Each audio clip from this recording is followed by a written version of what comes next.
Hello and welcome. My name's Lawrence Casey. I'm from the UQ Careers Service. This workshop is one of three that you'll be watching through the course of your semester. Most of them will be pertaining to the assignments that you are doing. This one is obviously around personal branding and networking. Mostly around your LinkedIn profile, which is your first piece of assessment, and also your work plan. Today, what we are hoping to go through would be what is networking, your brand, maintaining your networks, but also planning towards your placement that you're about to start or will soon to start. And also looking at some goal setting as to what you would like to achieve while you're on prac, because that's essentially what your work plan is all about. In terms of before we start, I think it's really important that you have a look at your own industry and what you already know about it. Obviously, you're coming into a time where you're starting to think about graduating and what you're going to do beyond your study. It's really important to be able to have a look at the slide that's got the three questions there, and it's name three companies employing people with your degree, name three job titles grads in your fields may have, and name three people in your industry that you could ask specific questions. And I would say specific questions as in today, so you could get on the phone and give them a call. It's one of those things I think it's really important to be able to answer those three, particularly when you're coming up to graduation, because you can't look for jobs unless you know what companies are actually employing. So if you do struggle with coming up with three company names, I suggest you start your research now and start looking at who in our local area, or if you're hoping and willing to travel, what's available around Australia as well. In terms of the job titles that grads may have, obviously in your area, the job titles may be fairly unison across the different industries that you're going to go into, and even the different employers. They may be advertising, but with jobs that are the same title. However, every organisation is different. Sometimes they give them different names. So it's really important that you engage with your industry now to figure out if there are different names for grad roles that you are looking at, and making sure that you connect and are looking at people that are doing those roles right now, so you can ensure that you've got the skills to go forward into that industry. Also, the three people in industry, and I think that's really important and is the crux of today's workshop. Being able to call people and ask questions about industry-specific problems or conundrums that you have come up with I think is really, really important. And those mentors are what's going to help you progress and learn throughout your study area, but also are usually the key people that let you know of opportunities that are available even now as a student, or when you're actually graduating and looking for key roles. So it's really important, I guess, that you have those three key people that you can call by the time that you graduate. And if you don't, again, like I said earlier, I want you to start thinking about that now and making those connections. And that's what we're going to go on and discuss for the rest of this workshop, in terms of how to generate those particular contacts, and I guess how to maintain them when you do and are successful in getting those contacts as well. In terms of why networking, it's something that we hear really often. And it's a term that's thrown around quite a lot. It scares the hell out of a lot of people, and I don't think it needs to be scary at all. The fact that we do it quite regularly and we do it without even thinking shows that it's something that we do innately, and doesn't take a lot of practice. And if you look at the why networking slide, it's 80% of jobs are actually found through that process. And that's not by just attending networking events and the typical networking. It's taking advantage of the people that are around you, the people that you know, the people that are sitting next to you in class. And I think when you're looking at creating your LinkedIn profile, do make sure that you're actually linking with each other. You may not be relevant to each other right now, but when you're in your industry and maybe you've had a couple of years experience and you're thinking of moving, the people that are sitting next to you in class quite often are the key people to let you know what vacancies or what opportunities may be available. So in terms of that 80% of jobs found through networking, but also networking is about creating mutually beneficial relationships with people. A lot of people see networking as job search, which I think is completely incorrect. If you're searching and networking with the aim of getting a job, you're probably going to annoy people, because that typical salesman mentality is going to come out and they're going to read that from the moment that you get on the phone to them or the moment that you approach them at a networking event as well. So in terms of that, I think when you're looking at that networking process in person or when you're getting on the phone, don't start with, I'm a university student, I'm looking for work. Make it more about them, about their career, how they got there. You'd love to pick their brain, and we'll talk about that a bit later on as well. Also with the networking, it's a proactive approach. Quite often you can create jobs that have not been advertised just yet. And I think it's, or you at least get word of jobs that haven't been advertised yet. And I think when students get to the time where they're thinking about job searching and they're coming up to graduation, there's a bit of a panic, and it's not just students in general, but I think it's when you're looking for jobs constantly through seek.com, you're doing and using the same strategy that many other people are doing as well. So when you're looking at jobs on Seek, you find one, you can pretty much bet and guarantee that there's at least 50 or 60 other people looking at that job and wanting to apply for it. However, with the networking process, quite often you can beat them to it. You can use your connections, and even if the people that you're connecting with and the organisations that they work for don't have opportunities, quite often they will pass you on to someone else or give you a bit of a heads up as to what else is available as well. In terms of the networking process as well, you need to be comfortable with introducing yourself and sharing some of who you are and what you're about. And I think that's something that it's not just our culture, it's worldwide, that we don't like talking about ourselves, and quite often we don't feel comfortable with what we do, why we do it, what we're passionate about, and I guess what we do well. And I think it's important that not just in students in your area, but students in general get comfortable with selling themselves and what they do well, and sharing a bit of their personality, because quite often it's the personality that gets you where you want to go. We'll talk about that a bit later on when we talk about your next assessment, or I think it's your third assessment piece, which is the job interview. There's many people that get jobs because they are able to talk, not necessarily they have the skills to be successful in that role. So that ability to engage and to win people over, I think, is something that you can learn, but it takes a lot of practice to be able to be comfortable doing that as well. So on that slide, there's a couple of dot points there. So why you chose your study area, you really need to know why you chose that study area. And I think it's really important that as a professional, and even as a budding professional, so someone that's coming into graduation, that you have a fairly clear understanding of why you chose your study area. What are you passionate about? What drove you to that particular area? And I encourage you to start thinking about your professional and personal narrative in terms of where you're wanting to go once you graduate. Quite often there's inspirational people that have driven us to where we are, or that have provided some guidance that have changed and influenced our decision-making processes, and we've chosen our area of study for that particular reason.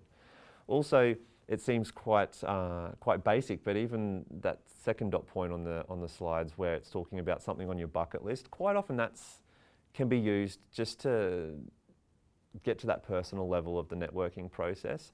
I think when I mention networking to many people, they see it as a really professional, you're sitting in a networking event, you're all in suit and ties, and it's all about business, business, business. I don't think it necessarily needs to be like that.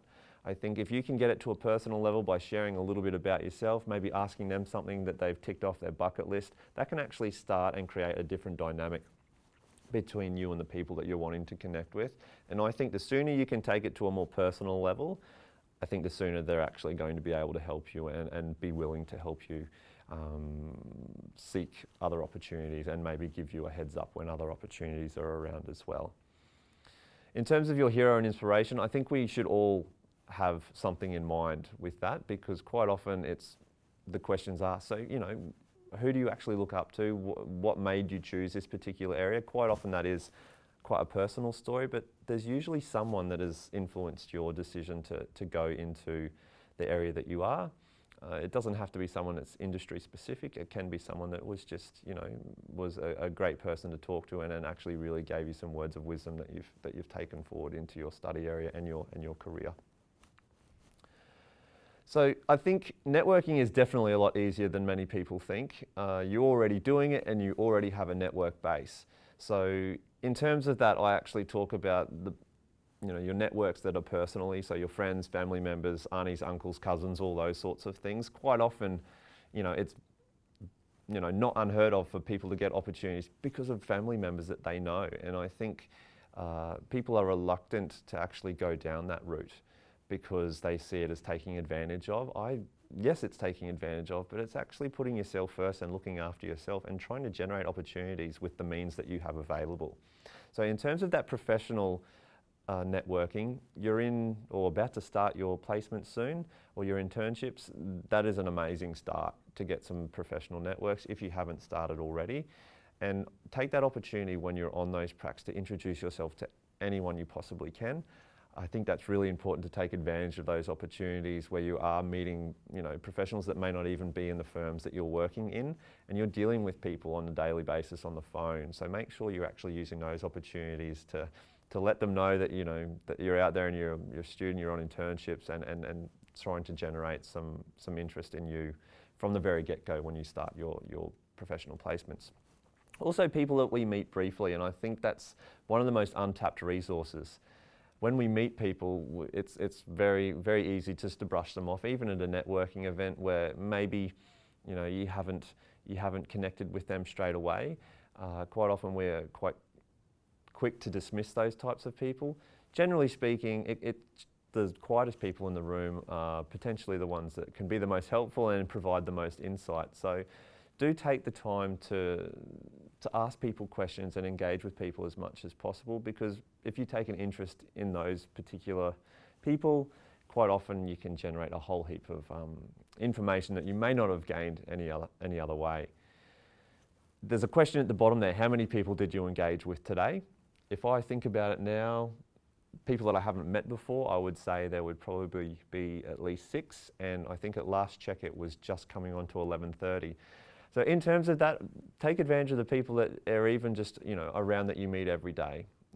It's amazing how much insight you can get from just starting a conversation, and this is to do with practice the networking in person as well. So start a conversation with someone on the bus, get comfortable with starting conversations, because I think that really is the crux of the networking, that ability to engage, and ability to push yourself outside your comfort zone as well. So who do you know? Who's in your social network? I'm thinking about friends, the neighbours next door, friends of family, the brothers, aunties, sisters, cousins, uncle, those sorts of things. Have a look around and guarantee you'll be able to find people that are in jobs or that are of interest to you and that are obtainable through the degree that you're currently studying.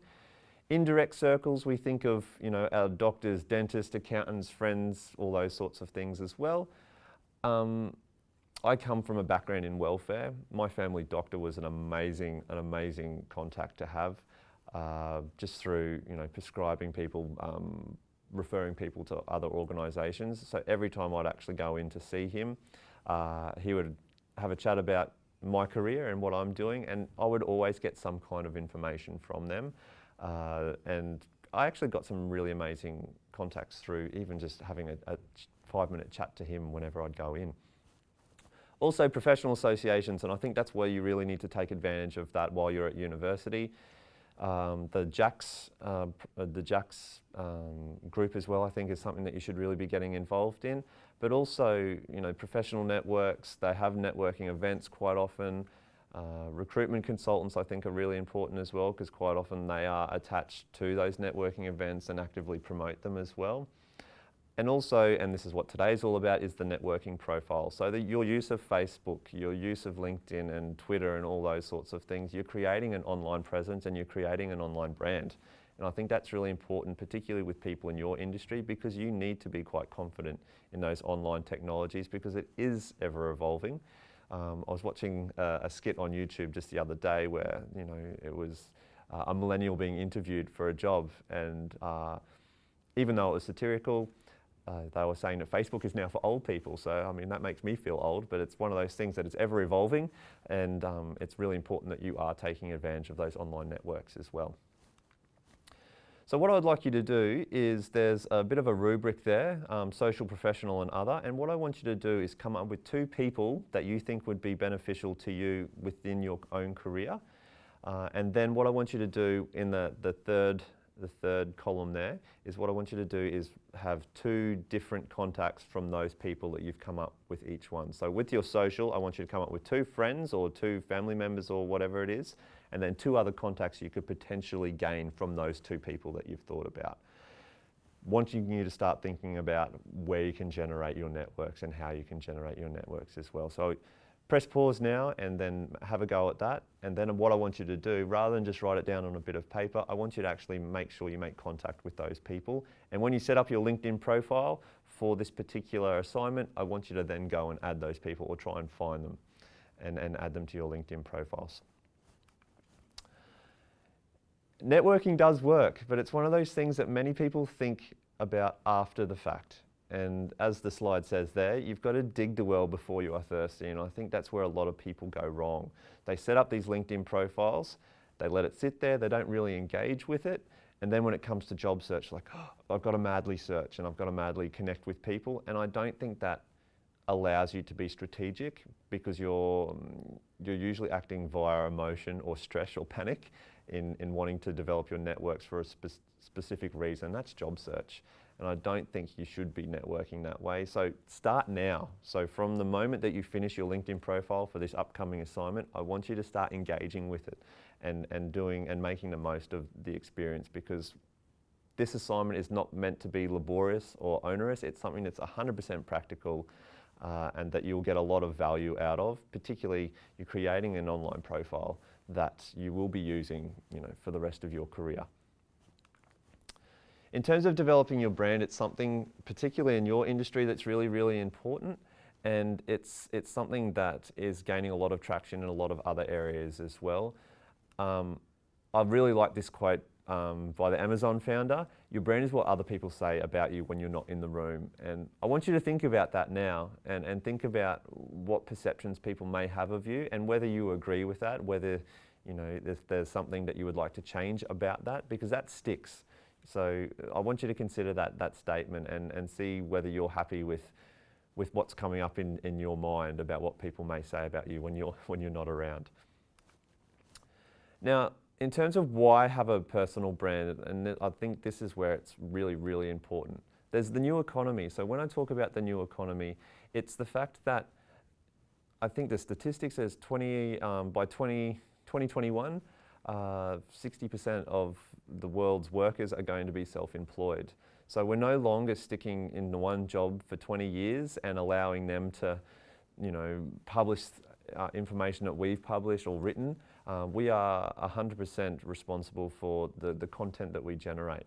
And I think having that ability to market yourself is really, really important, because your employers aren't doing that for you anymore. It's a bit of a churn and burn. We tend to move quite regularly in our jobs, and we need to be able to have an online portfolio and an online presence that actually sells what we want to sell.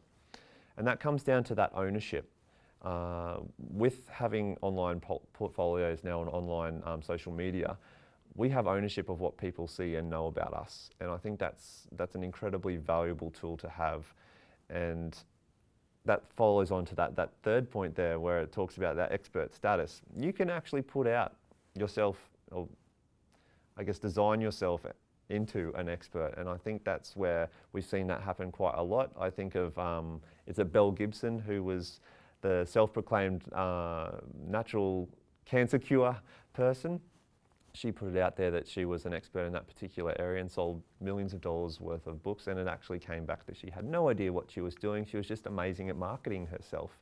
So in terms of that, portraying yourself as an expert status, you have that ability through your social media now, and people have made a great deal of money by claiming themselves to be experts and actually getting somewhere in their career because of it.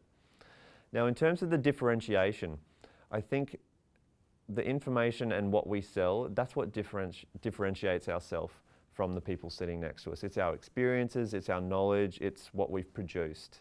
It's not necessarily our job titles. That doesn't differentiate you from anyone. It's the way that you articulate what you've done in the past, what experiences you've had, what skills you've got, and I guess the links that you have within industry as well. So in terms of that, it's that differentiation of not just the job that you've had, but also your package and how that's different to the people sitting around you as well.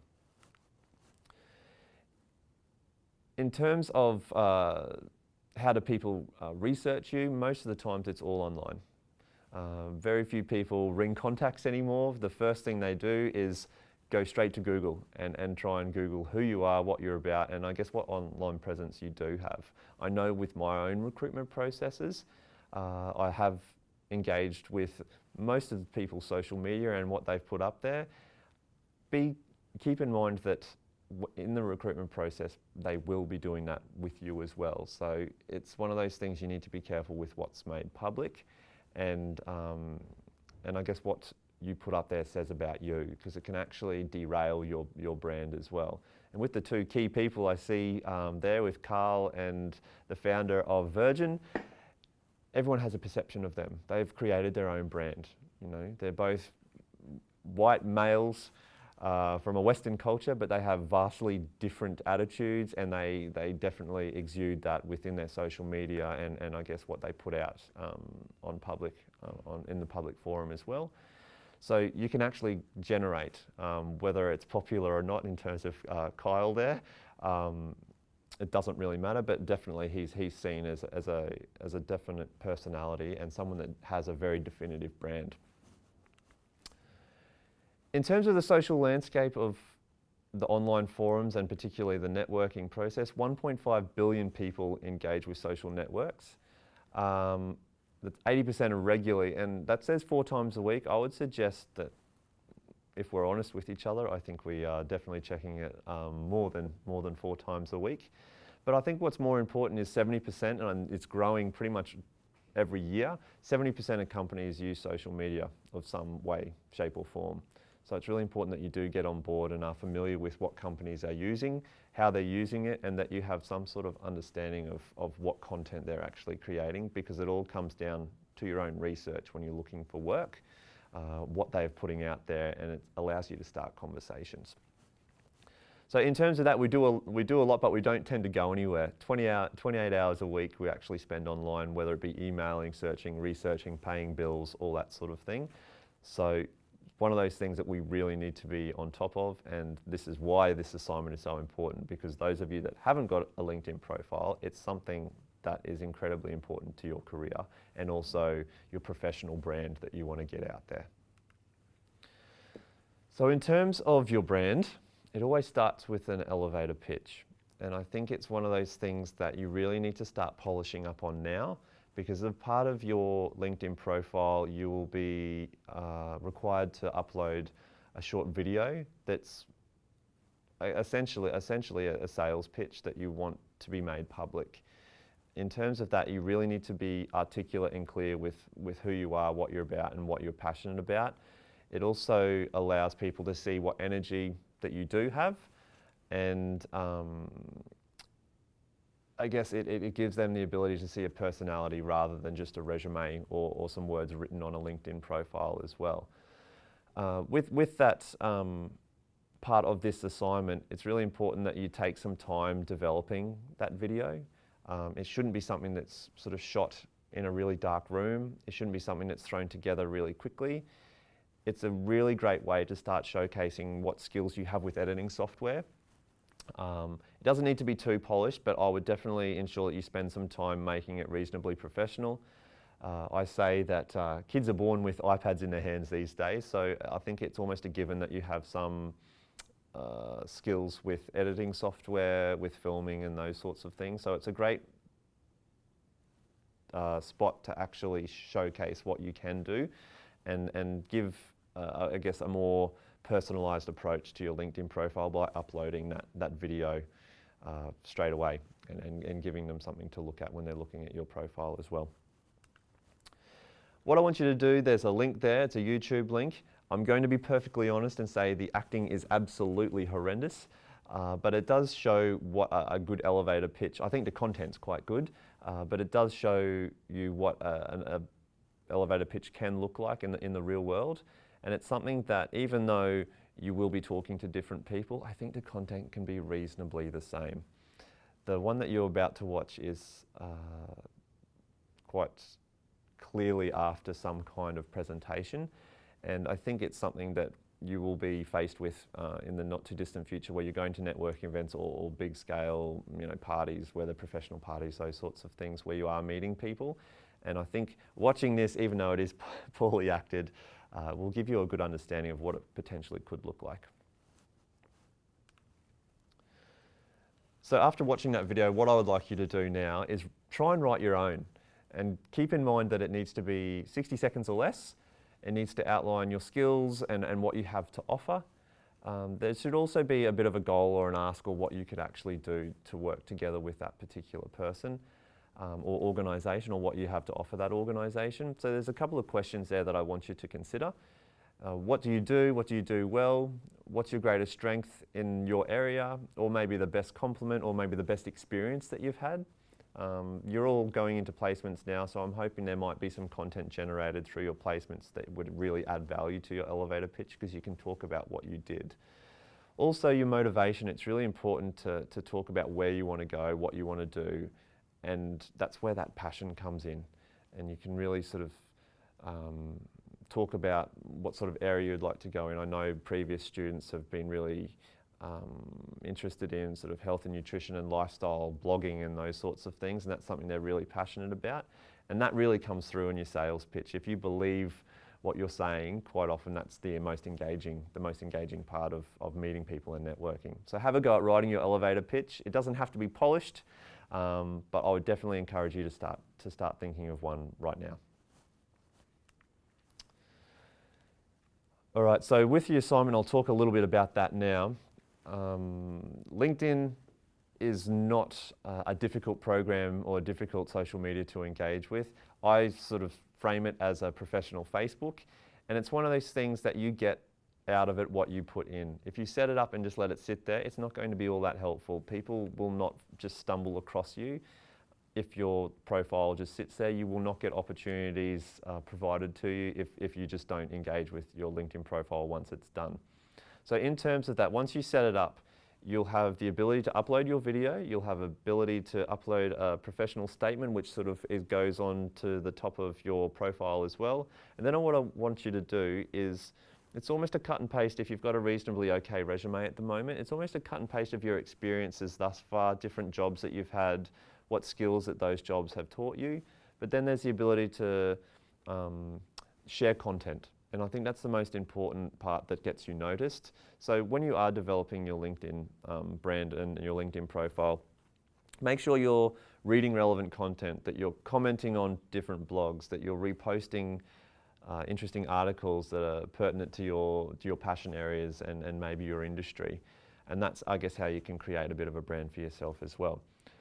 In terms of when you're sending emails out to people, I want you to think about creating a signature with contact details, your LinkedIn profile attached. If you have some sort of online portfolio in another format, I'd actually include maybe the website. I know that I've seen many students that have got blogs or travel diaries, those sorts of things. That's a good way to show how you've used technologies and online facilities to showcase you and your experiences. If you're happy with other people and potentially professionals looking at that, I would actually include that as a link on your signature that you're sending out when you're connecting with industry as well. I think the last dot point on that page, I guess, is maybe easier said than done. With the writing blogs, writing papers and articles and books and those sorts of things, I'm not expecting you to run out now and start writing a blog material or articles or trying to get yourself published. That's something that I think you could probably start by just starting up a basic blog of a passion area or an interest area, and it gives you something then to showcase your writing skills, your abilities with that particular technology as well. So how to get started? I think you need to first look at, and this will help you prepare for another assignment that you're going to be doing this year or this semester. Perform a skills inventory. So have a look at what your skills are, what you've done in the past, and how that contributes to your employability, and update your resume, because generally speaking, your LinkedIn profile can almost be, as a very basic start, a cut and paste of your resume. So I want you to do that first and see what you've got to offer. Then what I would like you to do is think about what career opportunities that you'd actually like to seek. because you need a direction. I think if you have a scattergun approach, you're going to come up wanting. I think the more targeted you are with who you're wanting to network with, I think the more beneficial that is, because you're actually going to be speaking from an interest area rather than I just need a job. I think you need to then identify key people of interest, and I think your current or your placement that you will be going into will be really helpful for you to do this, because you'll actually get people's names, you'll get where people work, you'll be engaging with people on a daily basis, and start following them and connecting with them about their careers and have those career conversations. I think that's really, really important. Having conversations about how they got to where they are, any tips from industry, any pitfalls, any things that they would do differently if they had the chance over again. Use them and be a sponge and ask those questions about how they got to where they are, because it's those informal, personal conversations that I think will give you some really good information to help funnel where you would like, or where you see yourself fit. Then I want you to start establishing your LinkedIn profile, which is this is a major piece of your assignment now. There's a link there. There's plenty more. LinkedIn have become really good over the last maybe 2 or 3 years, letting their users know how to engage with it, with LinkedIn and with their profiles, I guess, in a more fuller extent. There is a big problem with people starting up their LinkedIn profiles and just setting and forgetting, and then almost expecting opportunities to be offered to them. I'm going to be perfectly honest, with your LinkedIn profile, you will not be headhunted through LinkedIn as a graduate. I think that would be, that will not happen in terms of graduate positions. Generally speaking, the LinkedIn profiles are more for once you've been in industry for a couple of years and you've been able to gain some really decent industry experience. That's when you might get the occasional job offer, or people or recruiters coming to you saying, hey, look, we've got an opportunity for you. So in terms of that, have a look at some of the LinkedIn resources. There's plenty of YouTube clips that you can look at, as well as to getting the best out of YouTube, getting the best out of LinkedIn. And then start beginning to approach people. So not just about finding work, but like I said, having and engaging with those career conversations. People like talking about their career. They don't necessarily like talking about themselves. So if you are able to prompt them and talk about their industry, their different experiences, I think that's really key to opening up those particular relationships that will be, I guess, solidified more quickly because you've taken it to a bit more of a personal level as well. Once you've started up your LinkedIn profile, like I said, please don't set and forget. You're doing yourself a real disservice if you're doing that. So have a set sort of list of goals that you would like to achieve with your LinkedIn profile, and make sure you are engaging with it regularly. So I would say at least daily. Have a look in the morning if you're on the bus or if you're on a train or whatever. Make sure that you are looking at it and liking things and sharing things and reading articles, and it's exactly like social media. You know, the more you post, the more visible you are. And I think that's where a lot of younger people coming into industry don't necessarily understand the LinkedIn concept. It's exactly like your Instagram. It's exactly like your Facebook. The more content you put out, the more you engage, the more people are actually going to stumble across your profile, and that's what you want. So I've got a list there of daily, weekly, monthly activities that you should maybe start thinking about when you've created your LinkedIn profile, and make sure that it becomes a habit, because it's something that I think is incredibly important for your careers, this LinkedIn profile. In terms of targeting networks, and this is something where I think many people have that scattergun approach, where they just type in a search term in their LinkedIn profile and just go down and add every single person that comes up in that search term. That's not going to help. I think that whole throwing your net really wide and hoping that you catch some fish is a really misinformed way to use your LinkedIn profile. People aren't going to engage with you if they have no prior relationship or see no value in networking with you. So I would suggest that you only find people that you're really wanting to connect with, and there's a genuine reason. You may have read something that they've done, you may have followed their career, you may have seen them present or something like that. You need a bit of a tagline when you're connecting with people. Generally speaking, if you just do the random add, they're not going to add you, they're probably going to ignore your request. So do definitely be more targeted with who you're connecting with on LinkedIn. Definitely connect with everyone in your cohort, and I'll say that a couple of times before I finish. It's really important that you're connecting with the people and the academics as well.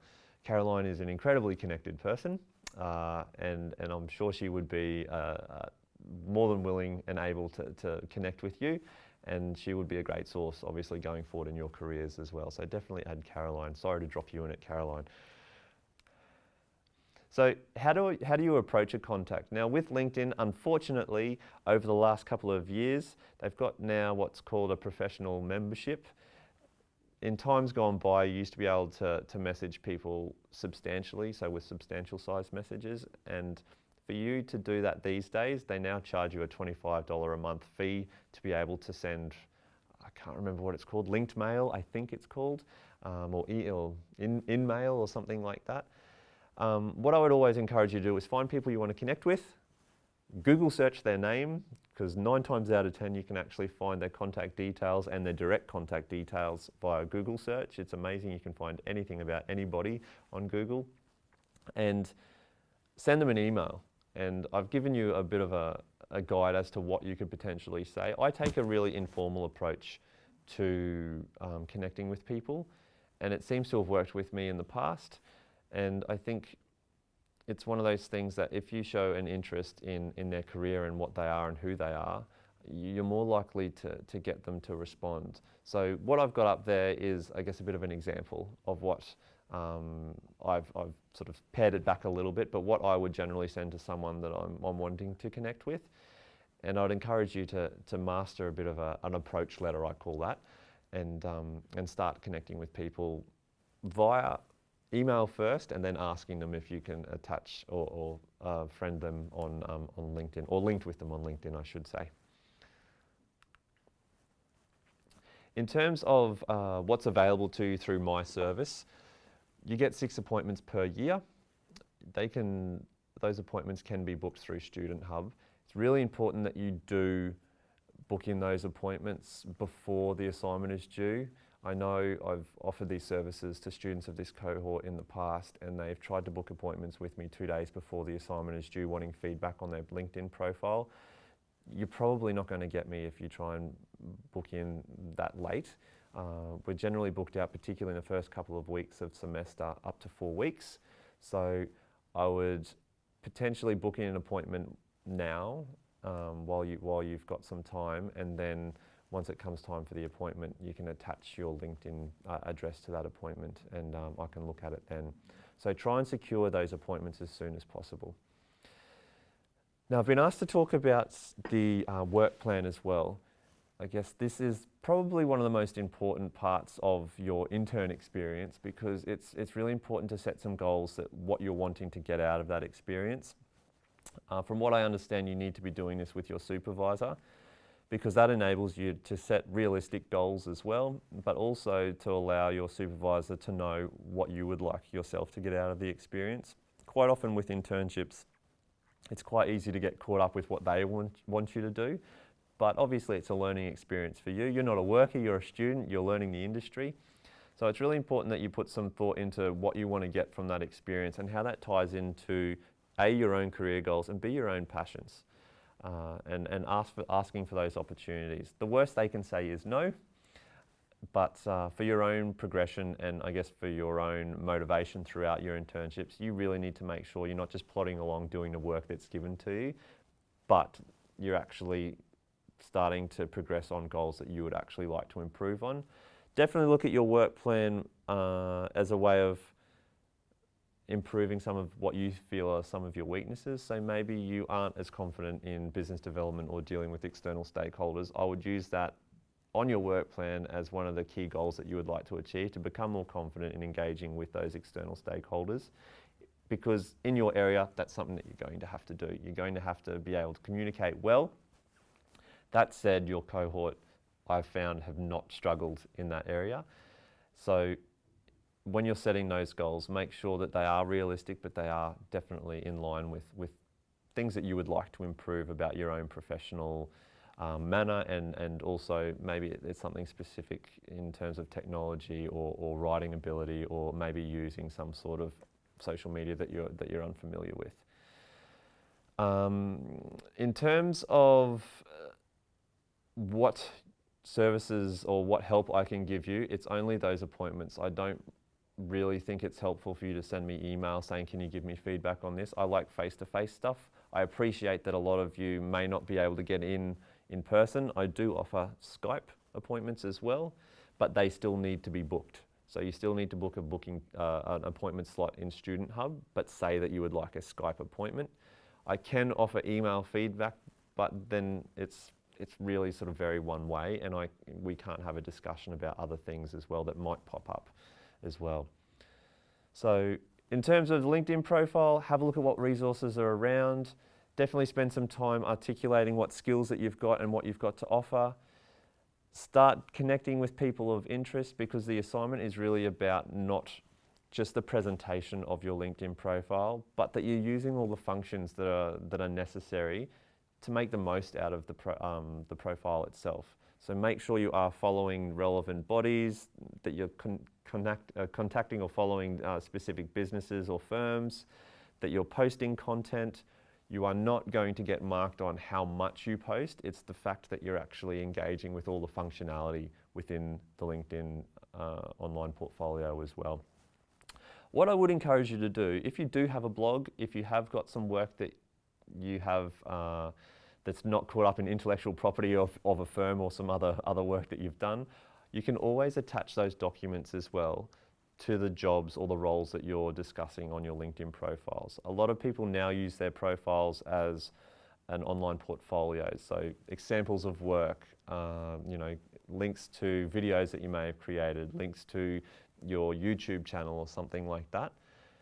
Quite often it's a good central hub for a lot of people to kind of converge on everything and looking at what you've done and what skills that you actually come with. And that doesn't necessarily just have to be discussing your experiences. You can upload files, content that you've generated, and I think that's really, really important as well. So good luck with your assignment. Hopefully it runs fairly smoothly. I am here. You can book appointments with me. Caroline's happy to have a chat with you about the assignment as well. Please don't leave it to the last minute to ask any questions or book appointments, because it's going to be really tough to try and fit you in.